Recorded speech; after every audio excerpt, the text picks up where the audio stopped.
Welcome to Daily Devo. My name is Diana. Today we are talking about likeness.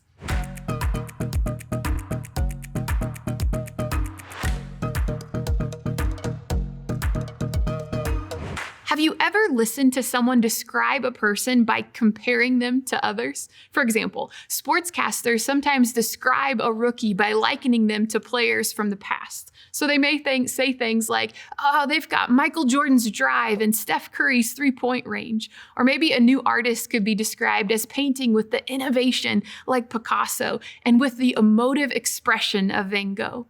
Today's verse is going to tell us when Christ appears again, we shall be like him. Check it out. It's in 1 John chapter 3, verses 1 and 2. It says this. It says, how great is the love the Father has lavished on us, that we should be called children of God. And that is what we are. The reason the world does not know us is that it did not know him.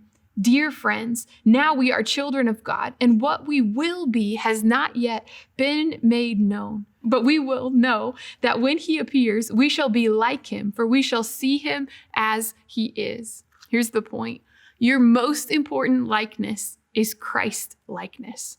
For those of you who've chosen to put your faith in Jesus as your personal Lord and Savior, which remember is available to everyone listening who chooses to believe, what becomes true about you when you do that is you are a child of God who starts to reflect his likeness. So maybe a sportscaster would say about you, oh, they've got the grace and patience like Jesus, or oh, they've got the compassion like Jesus, or oh, they've got the wisdom in difficult moments to be slow to speak and quick to listen. Your most important likeness is Christ likeness.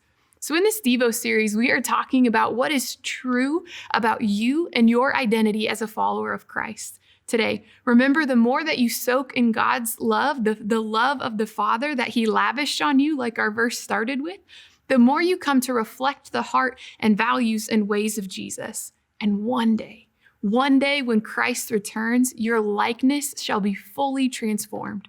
So how's your likeness today? Your most important likeness is Christ likeness. It's a gift given to you and a gift you grow into with God's help. Your most important likeness is Christ likeness.